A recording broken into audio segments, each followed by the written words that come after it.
ये भागवत कल्प तरु है, जो वेद रूपी कल्प वृक्ष का पका हुआ फल है, जिसको भगवान सुखदेव जी ने जिसका आस्वादन किया और भी अत्यंत मधुर हो गया, जो सबके लिए आस्वादनीय है।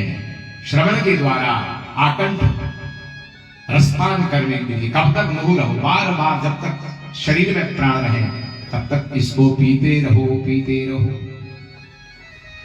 भागवत में 12 स्कंद, 333 अध्याय और 18,000 श्लोक। आज उसके मूल तत्व में यदि हम पहुंचे तो प्रत्येक अध्याय का और प्रत्येक श्लोक का और प्रत्येक श्लोक के अर्थ का जो तत्व है वह क्या है? श्री भागवत साक्षात भगवान श्री कृष्ण का विग्रह है, इसमें कोई संदेह नहीं। जब भगवान धराधाम से जा रहे थे तो उद्धव के सामने अपनी सारी शक्ति भागवत के रूप में प्रवेश करा दिया और कहा कि जहां भागवत है, भागवत की छत्र छाया में जहां तुम बैठोगे, आज समझ लेना कि मेरा शांति हो रही है, मेरी सनिधि, मेरा वियोग तुम्हारे लिए बिल्कुल भी नहीं साजेगा।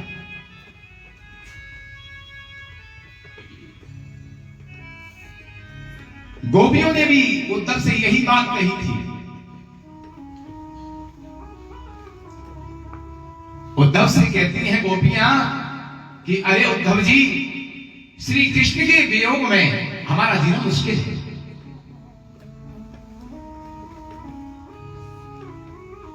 कैसे जिए? हमारे प्राण प्यारे हमको छोड़ करके मथुरा चले गए। घन गाये घनश्याम नहाए, घन गाये घनश्याम आए, घन गाये घनश्याम नहाए, घन गाये नहाए।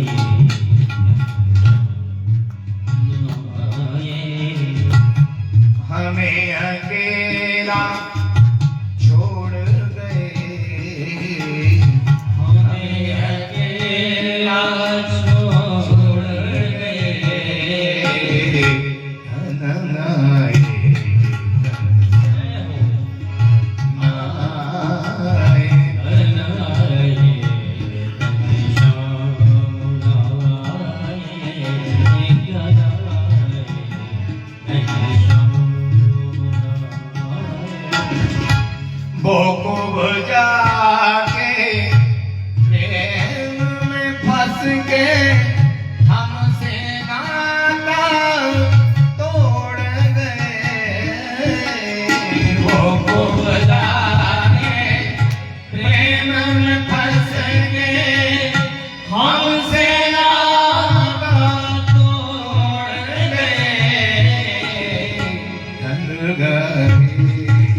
गोपियों ने उद्धव से कहा कि हे उद्धव, एक कृष्ण का वियोग हमको जीने नहीं देता, यानी हम मर जाएं, लेकिन उनकी कथा हमको मरने नहीं देती। तब कथामृतम तप्त जीवनम कविभिरीडितम कल्मषापहम् श्रवणमंगलम् श्रीमदाततम् भुवि गृह्णन्ति ते भूरिदा। ये कथा हमको मरने नहीं देती है, उनका वियोग हमको जीने नहीं देता है। ऐसी अवस्था में कि हम क्या करना।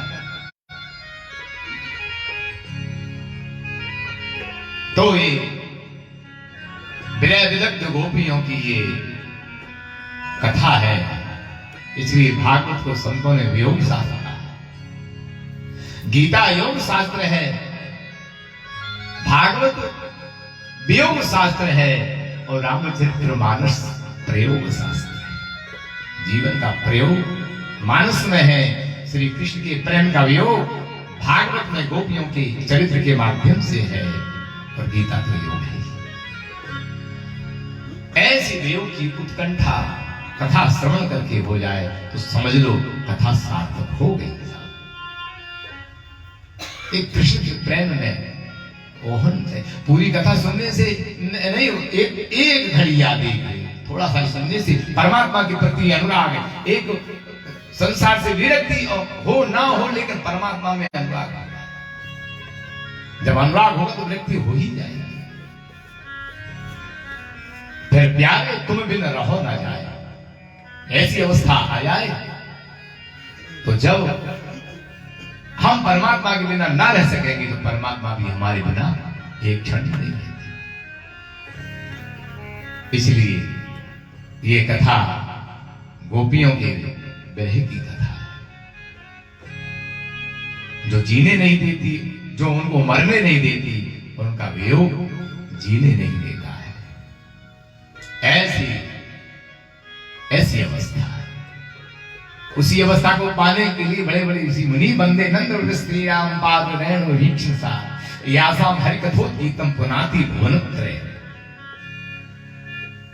उन ब्रजवालाओं के चरणों की धूल की वंदना करते हुए बुद्धिशब्द उद्धव लोटपोट हो गए। ये प्रेम शास्त्र, तो इसके वंदना करते हुए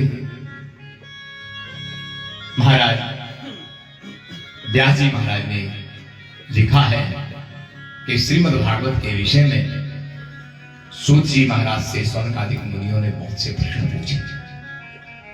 भगवान श्री कृष्ण धाम पर आए और उन्होंने धर्म की स्थापना की। धर्म की स्थापना करके जब वो अपने परम धाम को चले गए तो धर्मम का शरणम बता। ये धर्म किसकी शरण में रहा, किसने इस धर्म को संभाला, इस सब बात हमको बताइए। सूजी महाराज ने भगवत भक्ति के महात्म का वर्णन किया और भगवान के 24 अवतारों की कथा सुनाई। भगवान भक्तों के लिए समय समय पर अवतार लेते हैं और उनके अवतार और उनके कर्म के लिए नामानि रूपाणि मनोवचो भी संतन्वतो नटचर्या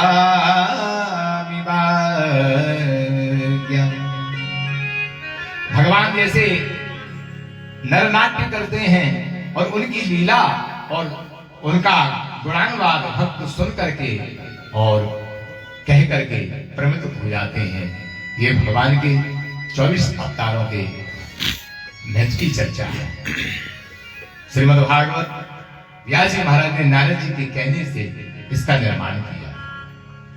चारों एक वेद के 4 विभाग किए, उपनिषद बनाए, पुराण बनाए, शास्त्र बनाए। व्यास जी को फिर भी संतोष नहीं हुआ। बड़े उदास मन बैठे हुए व्यास जी को नारद जी मिले। नारद जी ने पूछा, पाराशरीय महाभाग भवता क्वचिदात्मना परितुष्यति शारीर आत्मा मानसेव च। हे पाराशरी, हे व्यास जी, आप मुझे उदास दिखाई दे रहे हैं, क्यों? और उन्होंने अपना कारण बताया कि मैंने ये सब कुछ लिखा, इतना लिखने के पश्चात भी मेरे मन में कोई संतोष नहीं हुआ। तब नारद जी ने कहा कि तुमने धर्म की दुनिया भर की व्याख्याएं की है, बहुत सिद्धांतों का निरूपण किया है। जब तक लाला कन्हैया के दिव्य चरित्रों का आप गायन नहीं करेंगे तब तक आत्मा में कभी संतोष होगा ही नहीं। इसलिए आप भगवान प्रायम यशो भगवतो। मुझे जो मेरे पिता ब्रह्मा जी ने भागवत का अध्ययन करवाया था, मैं आपको संक्षिप्त में सुना रहा हूं, और आप भागवत के माध्यम से भगवान के दिव्य लीला चरित्र गुणों का गान कीजिए, आपके मन में संतोष प्राप्त होगा। मुझे तुम देख रहे हो, ये भगवत भक्तों के संग का प्रभाव है कि मैं नारद हूं। नारद जी ने अपने पूर्व जन्म का वृतांत कहा और सत्संग की महिमा का वर्णन किया। व्यास जी के लिए भागवत रचने का उन्होंने प्रेरित किया है, और व्यास जी महाराज ने श्री गणेश जी का आवाहन करके बद्रिकाश्रम से आगे माणा गांव स्थान है जहां सरस्वती का पवित्र उद्गम है, उस आश्रम पर बैठकर श्रीमद् भागवत संहिता की रचना की। गणेश जी लिखने बैठे हैं, व्यास जी बोल रहे हैं। उन दोनों में शर्त हुई। गणेश जी बोले कि मैं एक क्षण भी बैठा नहीं रहता, आप यदि बोलना बंद कर देंगे कलम छोड़कर भाग जाऊंगा। व्यास जी ने कहा कि मेरी भी शर्त है कि मैं जो बोलूं उसका अर्थ समझ कर लिखना। तो व्यास जी महाराज 100वें श्लोक पर एक ऐसा कूट श्लोक बोलते भागवत का कि गणेश जी उसके अर्थ में उलझ जाते थे। तब तक व्यास जी कुछ और काम कर लेते। इस प्रकार धीरे धीरे भागवत की ये सब रचना प्रस्तुत हुई।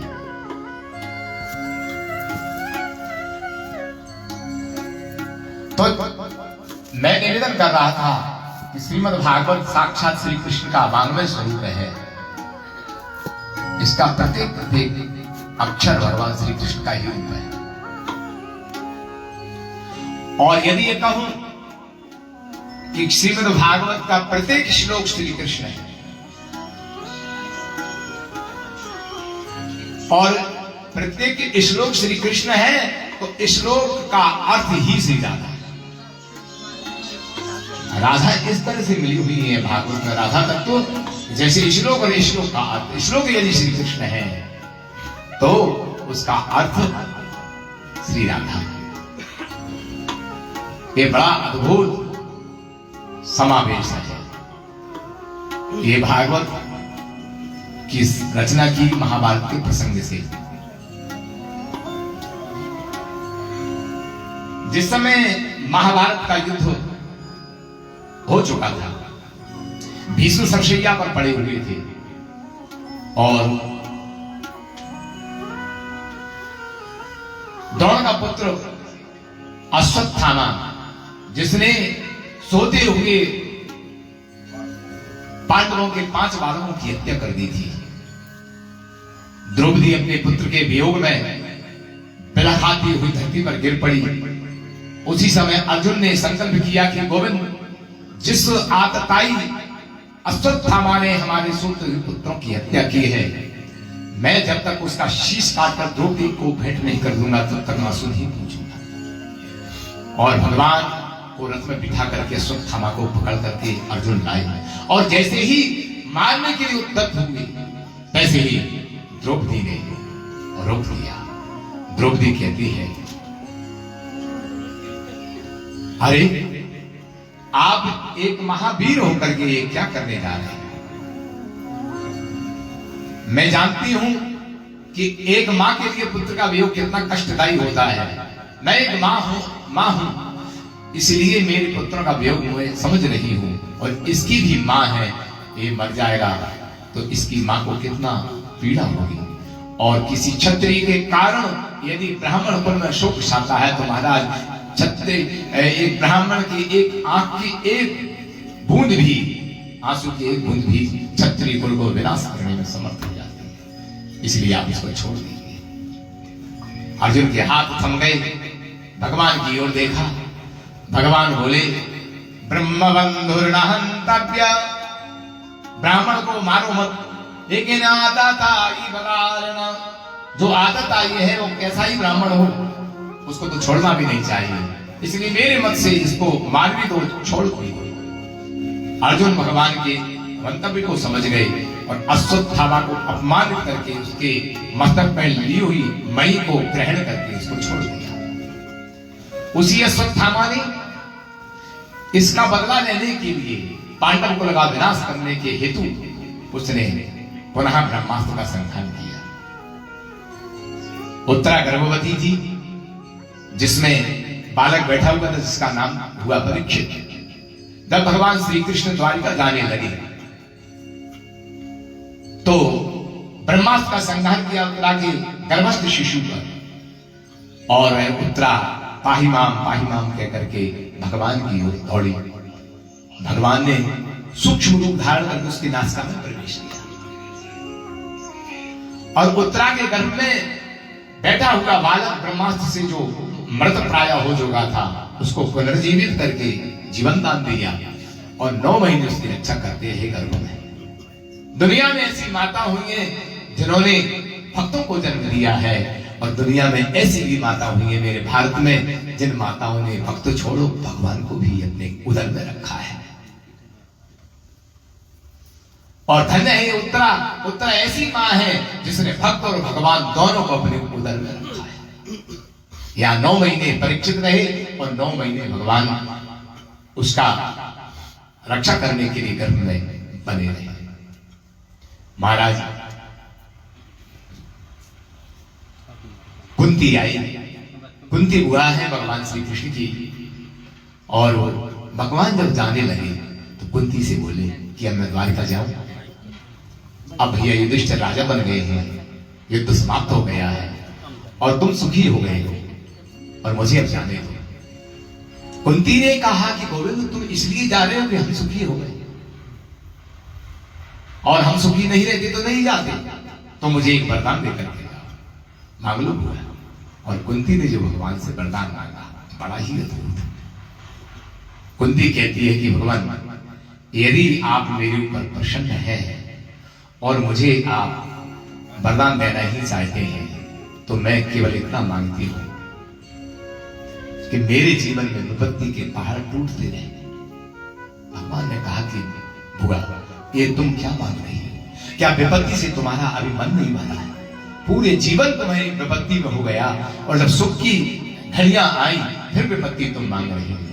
तो कुंती ने कहा कि भगवान विपत्ति क्या है, संपत्ति क्या है, ये तो लोगों की अलग अलग परिभाषा होती है। मेरे दृष्टि में तो आपको छोड़ देना ही सबसे बड़ी विपत्ति है और आपका संग भी प्राप्त होना ही सबसे बड़ी संपदा है।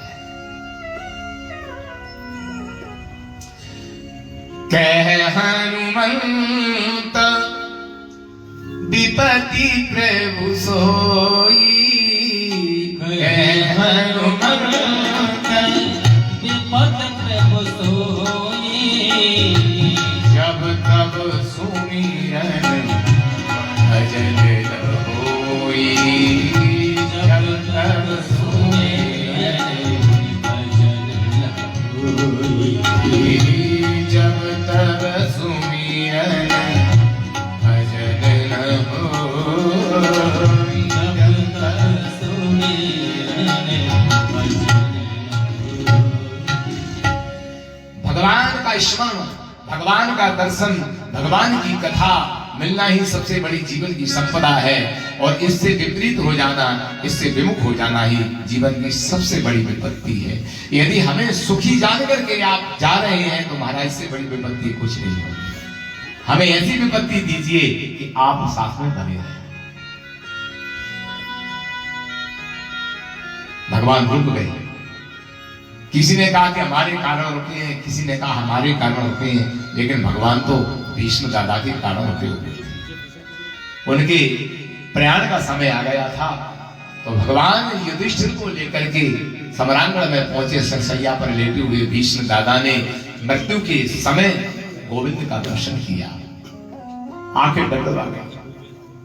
बीच में बोले कि गोविंद बस तुमसे यही आशा थी कि इस समय तुम आ गए। और वो कहते हैं सदैव देवो भगवान प्रतीक्षता, भगवान प्रतीक्षिता कलेवरम यावदिदोहिनोम्यहम्। हे देवों के देव, हे भगवान, जब तक मैं इस कलेवर का परित्याग कर दूं तब तक आप मेरे सामने खड़े रहें। भगवान ने कहा कि भीष्म कह रहे हैं कि मैं इनके सामने खड़ा रहूं और ये कलेवर का त्याग करें, ये तो इच्छा मृत्यु का वरदान लिए बैठे हैं, पता नहीं कब ये प्राण छोड़े, कब मुझे खड़ा होना पड़ेगा। तो भगवान कुछ बुरा सा मुंह बना करके सामने खड़े हो गए। भीष्म दादा ने कहा, अरे गोविंद, ये बुरा सा मुंह नहीं, जरा मुस्कुराइए। मुस्कुरा करके खड़े हो गए। प्रसन्न हासारुण लोचनो, हंसते हुए आपकी छवि में देखना चाहता हूं और इस छवि को देखते देखते अपने प्राणों का परित्याग करूंगा। पीतांबरी कसी हो, ये छवि मन में यह बसी हो, होठों पे कुछ हंसी हो, होठों पे कुछ हंसी हो, जब प्राण तन से निकले इतना तो करना स्वामी, इतना तो करना स्वामी, जब प्राण तन से निकले इतना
दरस न दिखाए, यम दरस न दिखाए, जब प्राण तन से निकले, यम दरस न दिखाए, जब प्राण तन से निकले, इतना तो करना स्वामी, जब प्राण तन से निकले।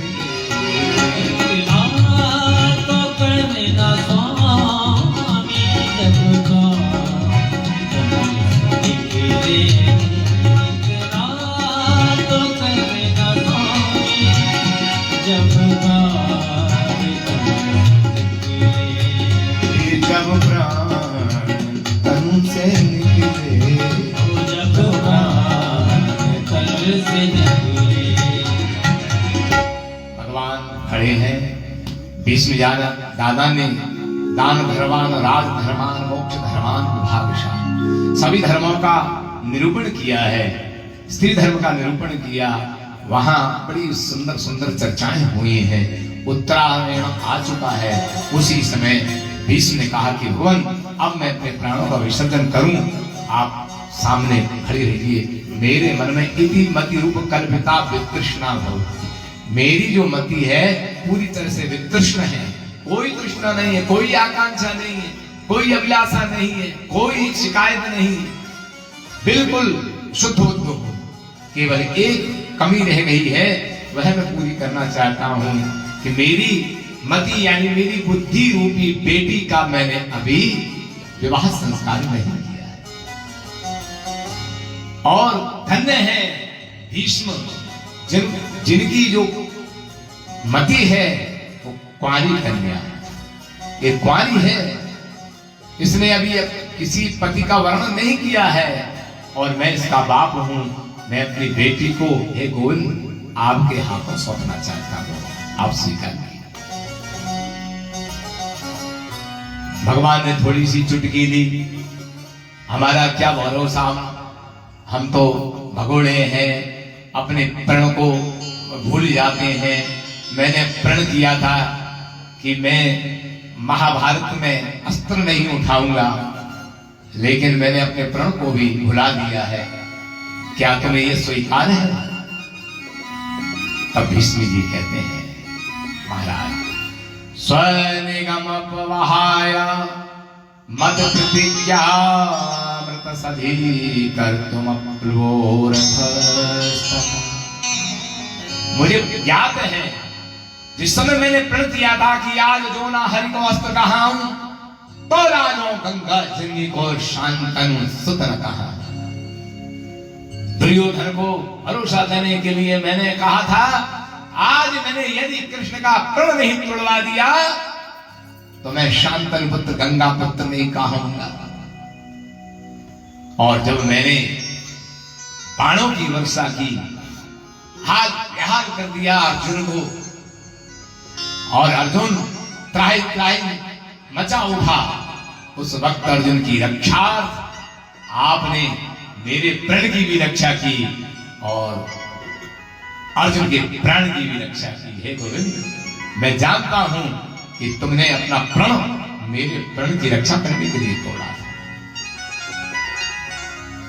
अपना मान तले टल जाए, जन का मान न टलते देखा। प्रबल प्रेम के पाले पड़कर प्रभु को नियम बदलते देखा। प्रबल प्रेम के पाले प्रभु को नियम बदलते देखा। प्रबल प्रेम के पाले पड़कर प्रभु को नियम बदलते देखा।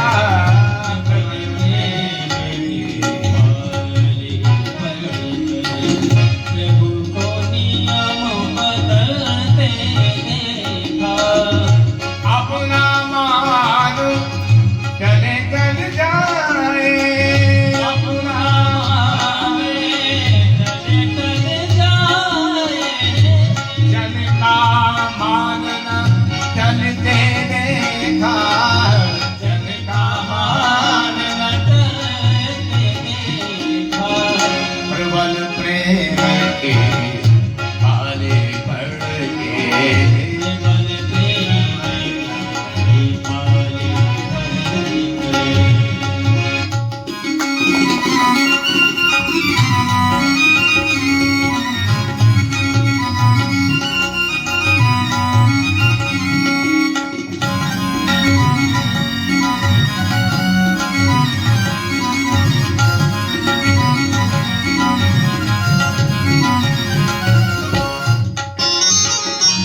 पालते देखा। जिनकी केवल कृपा दृष्टि से सकल जगत को पलते देखा। उनको गोकुल की गोरस पर, उनको गोकुल की गोरस पर 100 बार मचलते देखा। प्रबल प्रेम के पाले पड़, प्रबल प्रेम के को नियम बदलते देखा।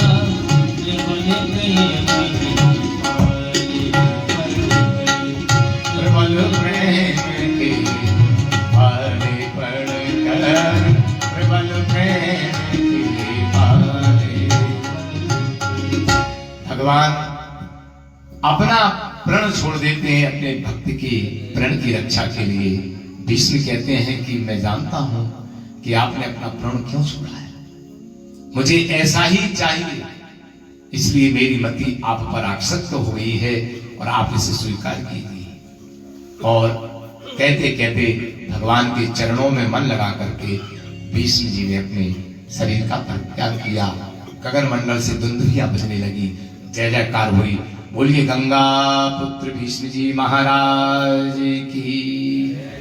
धर्मराज युधिष्ठिर ने शोक मनाया, उनका संस्कार आदि किया है और भगवान को राज तिलक करके यहां द्वारिका आ गए। द्वारिका में गोविंद का राजोचित सत्कार हुआ और भगवान ने बड़े आनंद के साथ में पुरः प्रवेश किया है।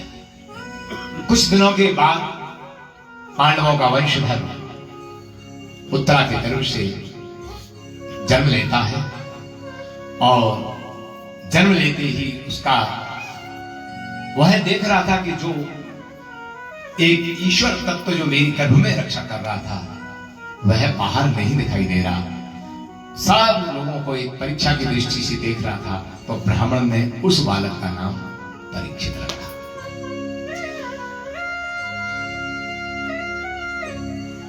ब्राह्मणों ने उसके जन्म और कर्म के बारे में उसकी महिमा का वर्णन किया। कि कलयुग को दंड देने वाला होगा, हिमालय के समान दृढ़ होगा, सिंध के समान विक्रांत होगा, गंगा के समान पवित्र विचार वाला होगा। लेकिन ब्राह्मण के शाप के कारण अंत समय में तक्षक नाम के कारण उसकी मौत हो गई। ये बात सुनते ही दादा युधिष्ठिर के लिए बुरा लगा। उन्होंने कहा कि महाराज मेरा यदि बाल पौत्र ऐसी दुर्गति से मरे तो ये अच्छी बात नहीं है। तो उन्होंने कहा कि चिंता की ठीक है। युधिष्ठिर रोजाना प्रणाम करते हैं, खूब भोजन करवाते हैं, सम्मान करते हैं। विदुर जी को गुस्सा आया, धिक्कार है तुम्हारे जीवन पर, तुम बाहर से भी अंधे हो, भीतर से भी अंधे हो। जिनको तुमने विष के लड्डू खिलाए उनके मीठे लड्डू खाकर तुम पेट भर गए। जिनके लिए लाक्षा तह करवा कर मारने का प्रयास किया उनके महलों में बैठ करके सुख का अनुभव कर रहे। जिनके लिए